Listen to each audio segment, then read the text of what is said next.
do our thing. Yeah, I'm glad we went with these. The hold mics over the wired mics. Oh, they're they're a lot, great. a lot better. Yeah, it's great.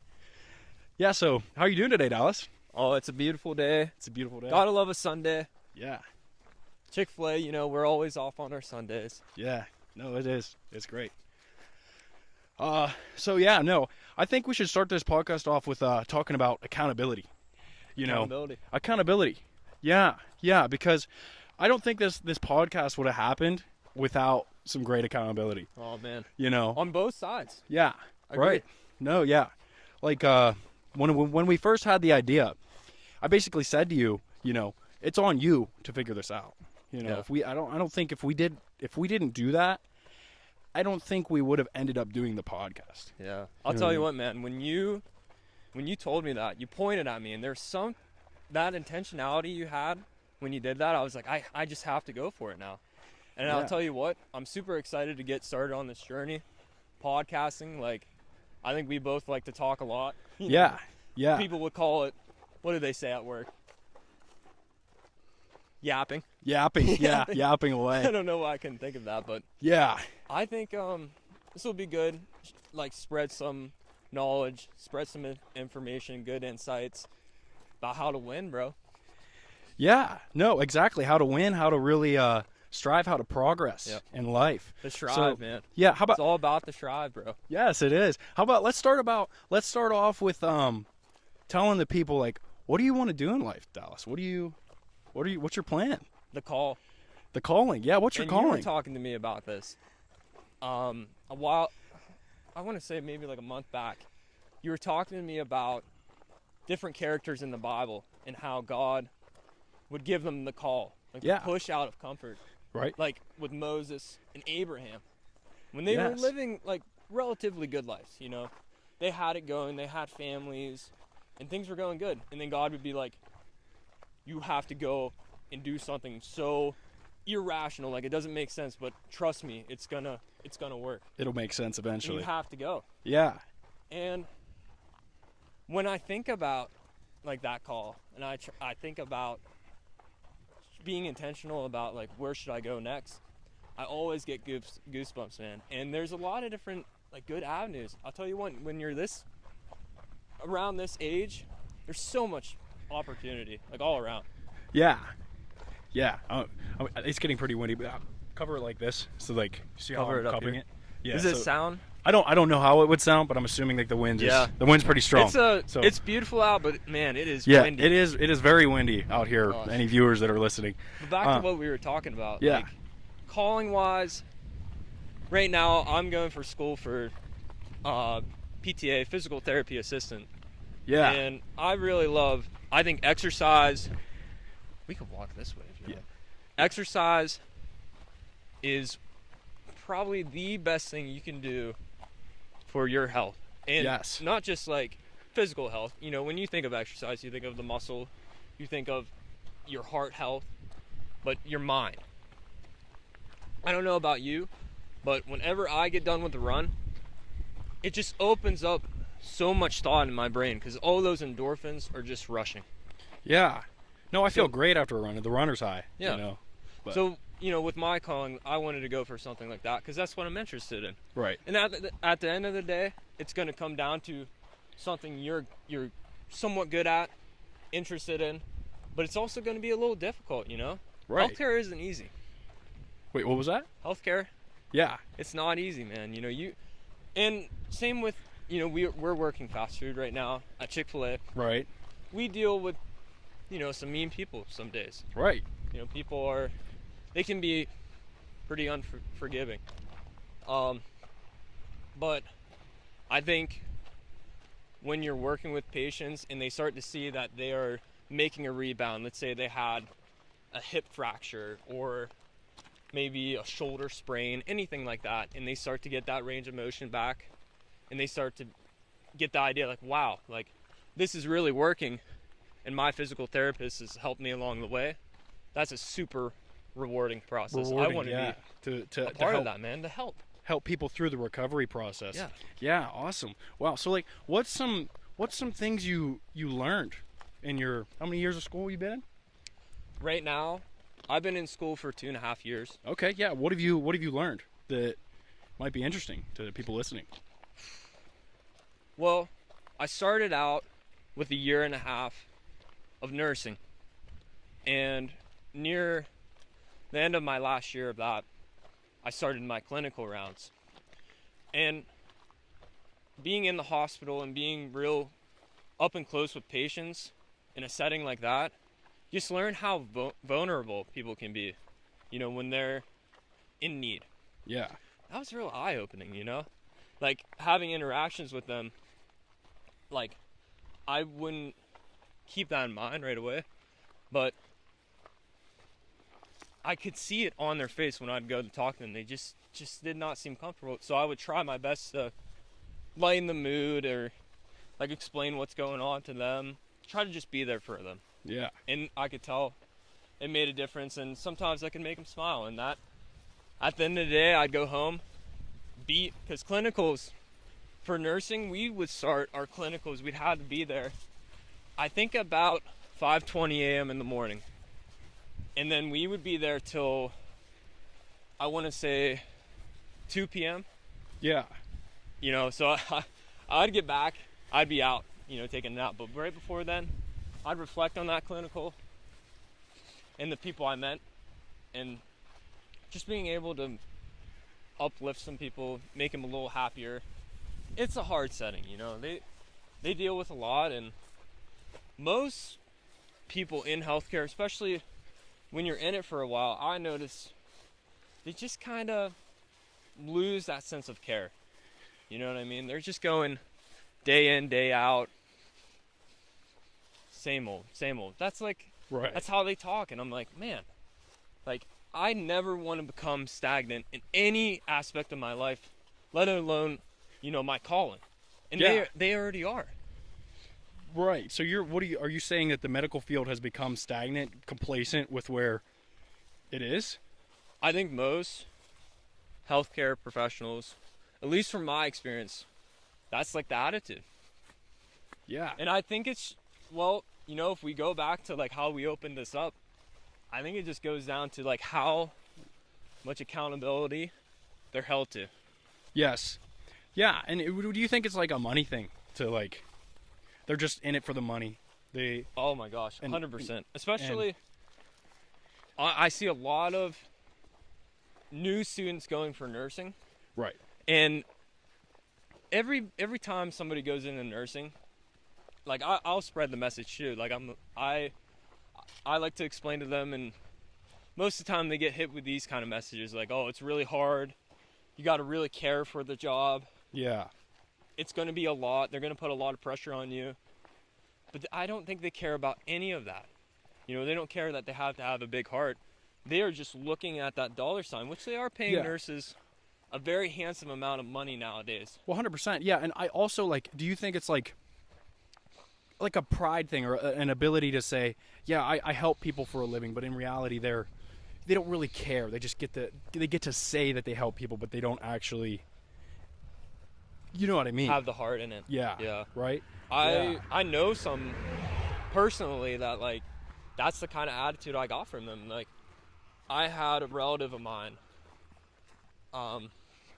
she's going for nursing, and I think she actually is getting very close to graduating here. Okay. But she's trying to specialize in psych nursing. Psychology? At a psychological ward. Oh, okay. Dealing with patients that are very, very mentally disturbed. Right. But I would try to get into detail with her. I'd be like, wow, that must be such a eye-opening experience. I'm sure you go through a lot of emotion every day, and she just seems to laugh it off. I don't know if there's any sense of care. Yeah. And if there is, she's hiding it very well. And there's a lot of other nurses I've met. It's the same kind of thing. They will talk about very heavy topics of nursing like it's no big deal. Post-mortem care, which is the care you provide after a patient is deceased. For the family. Bed. And it's right away, because usually once their family gets a call that they're not alive anymore. Yeah. They're coming to visit the dead body, so you gotta, make them look good. Yeah. It's sad, but it's true. Like, that's just the way. Because most patients, like, especially if they have a stroke, they will have this, like, I don't know if I should go into a lot of detail about it, but they just have this shocked look on their face, and it's like, it's disturbing, man. But some nurses, they just handle that super lightly. Yeah. It's disturbing. Like, it's a joke. Yeah. I never really understood that, because when I actually had to deal with. Go ahead. Yeah. Well, here's the thing. I was watching the Theo Vaughn podcast one time, and he was talking to an ex-police officer, and the police officer said that he went through so many things, so many, traumatic experiences, and the way that they coped with it, their coping mechanism to get through those experiences was making jokes about it. Maybe that's the thing. People deal with stress in very different ways. Yeah. I never was that kind of a person. Like, I have to really think about it after the fact and go through, like, okay, what really happened. Like with trauma, especially mental trauma, is something you just really have to kind of reflect on. But I never really understood how people can deal with it, at least in the long term, with, like, jokes. Yeah. Especially if it really touched them and it really was emotionally, like, impactful. Right. Like, you know what I'm saying? Like, have you ever, like, how do you deal with it yourself? I could see myself, making a joke about it and moving on past it, kind of like almost like forgetting about it in a way, or making it like turning it in my mind from a negative thing into, a joke to make it more of a positive thing, so I don't have to. Making the best out of the situation. Yeah, I think that might be what it is. You know what I mean? Like, in a sense. When people. But what if it's something more personal to you, like a parent or a relative, like a close relative? I'm not sure. And that's where, like, I'm kind of bothered by it. Yeah. People that will deal with the stress that way. You think people should take it more seriously? I guess. I mean, it just doesn't seem super rational to me. Right. Yeah. Not very normal behavior. I don't. No, I know what you mean. Yeah, but yeah. Well, what was this? We were on the topic of calling, right? Yeah. And we were going into that with, you asked me what am I looking to do in my future, which is healthcare. But let's talk about you, man. Yeah. Okay. I'll tell you what, guys. Ethan, he's the kind of guy, super intentional guy. Every time he shows up to work, or whether it be like a run we try to plan, anything, any situation, he's going in with attitude like, how can I win today? Like, how can I do my best to be on top today? Yeah. On my A game. Yeah. No, I definitely try and be more self-aware about the things that I do. But no, I don't know. I think I want to go down a journey of, introspection, like really figuring myself out and seeing who I am as a human being. I have some plans for my career, and whether they work out or not, I'm not sure. But I think my personal journey will end up be mainly focused on, like, deep spiritual thinking and finding myself. You want to look into, like, the mind. Yeah. Like figuring out small subtleties of myself and conquering them.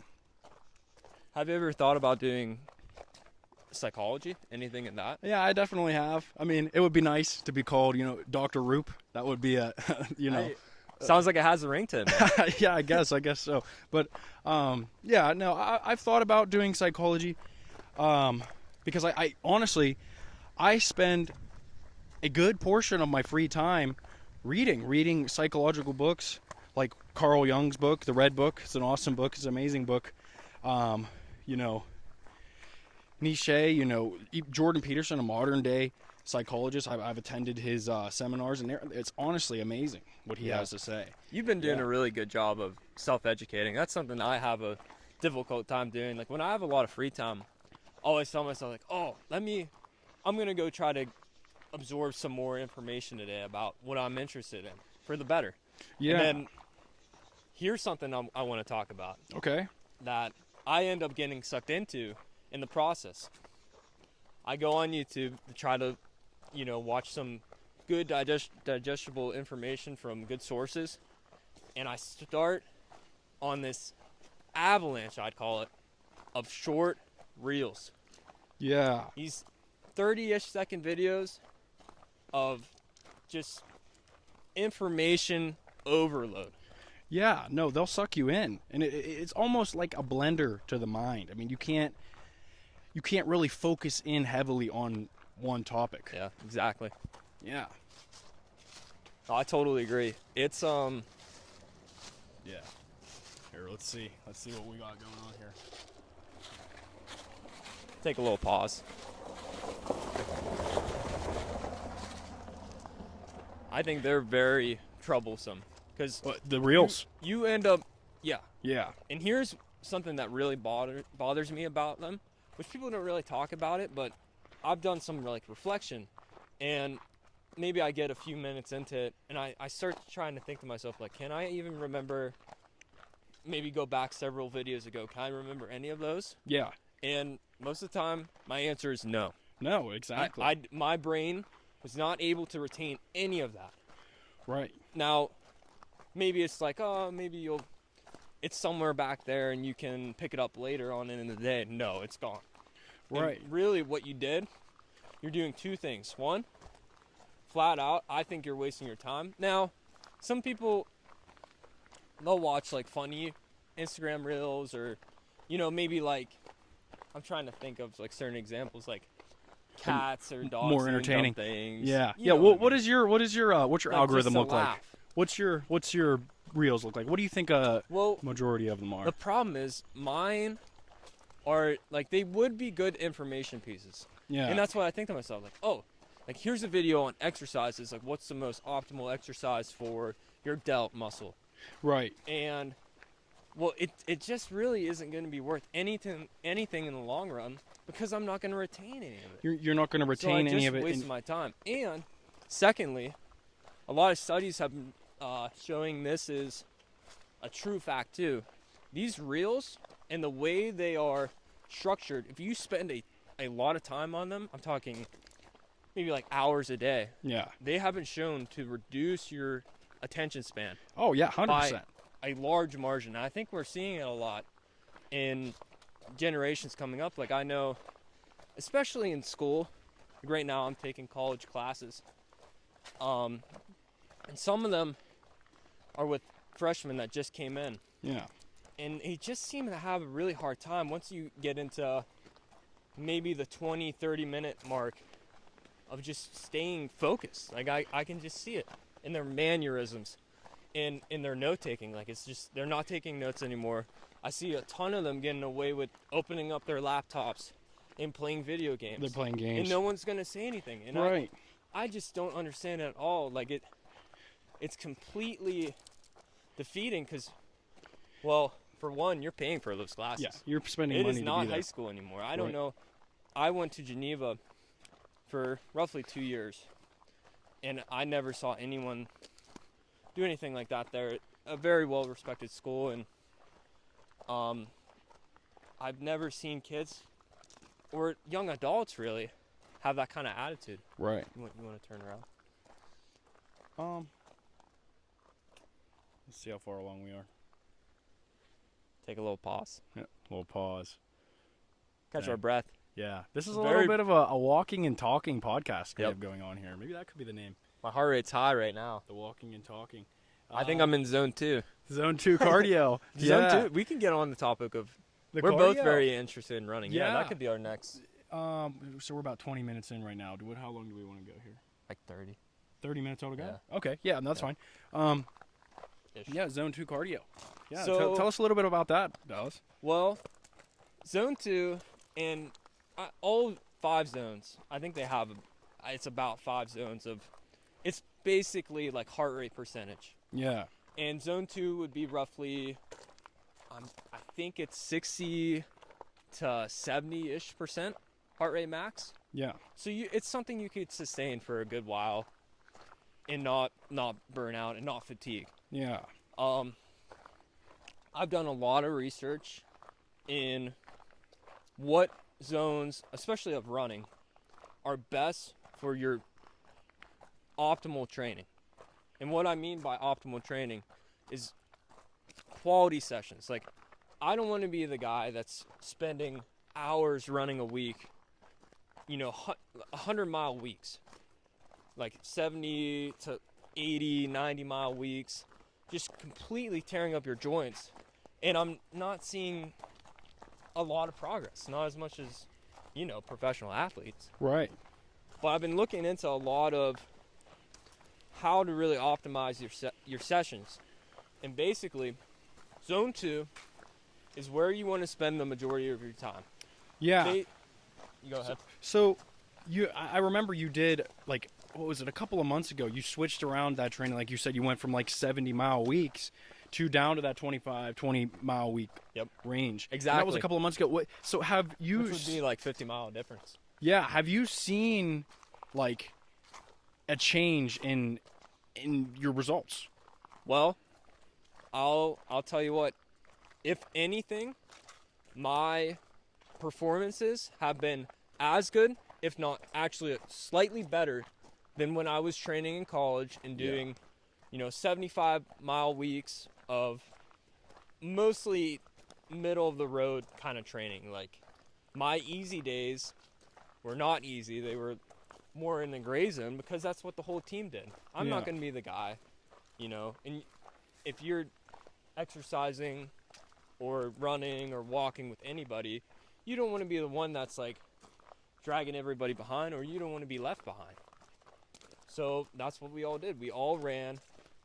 I would say near the end of my career there at Geneva, our easy runs were 7 minute per mile or 6:50 per mile, which would be like around my marathon pace, which isn't exactly easy. Yeah, at no, all. definitely not. Those are fast miles. Right.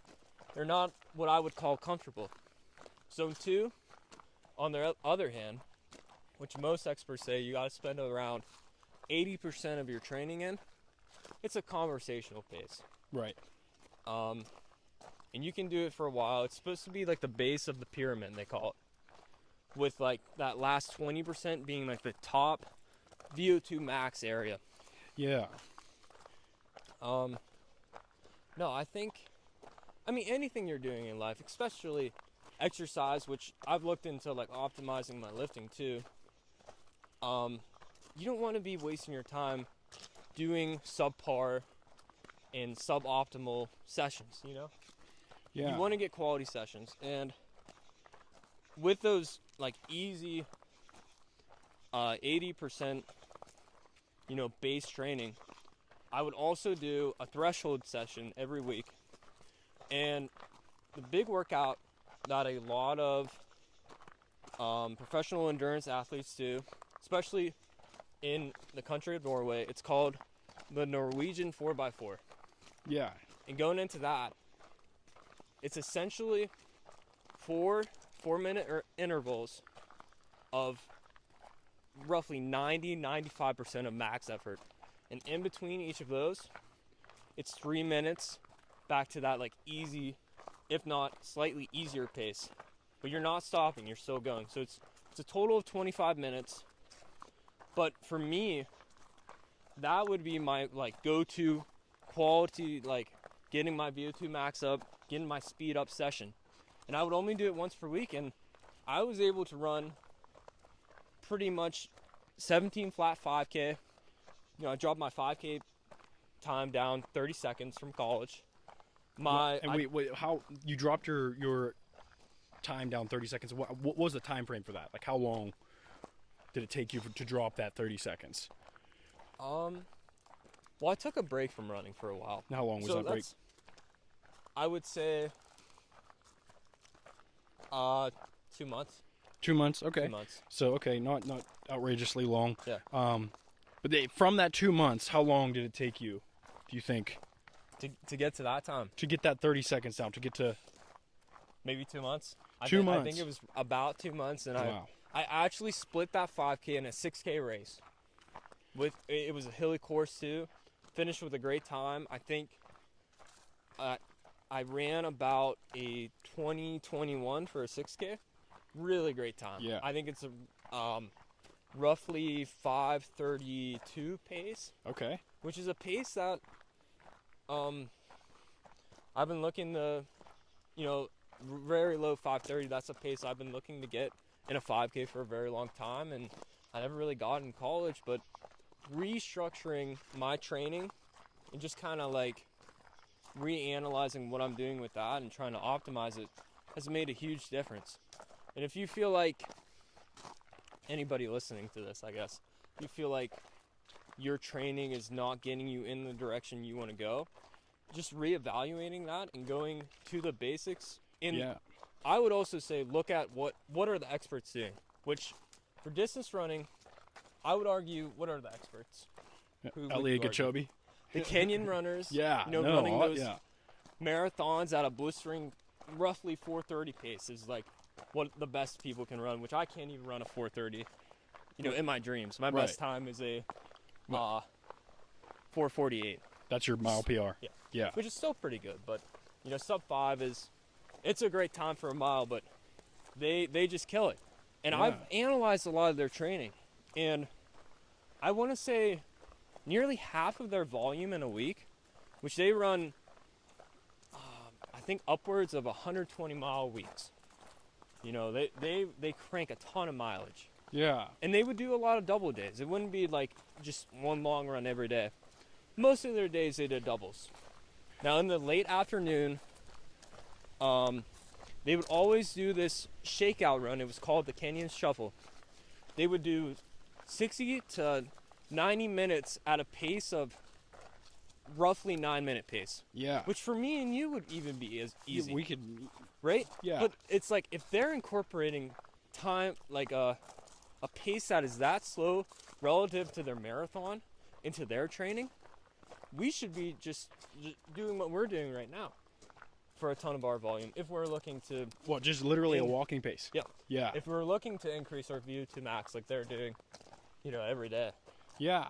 Yeah. I've heard that like walking is training as well. Like It is. even walking It's is very beneficial for your cardiovascular system, which Yeah. if you're looking to live a long time, you're going to want to Yeah. invest into At least walking. 100%. Walking's easy. I mean, we're literally doing it. We've been done it for half an hour Yep. now and and it feels a lot better than running, let me tell you. yeah, yeah, right.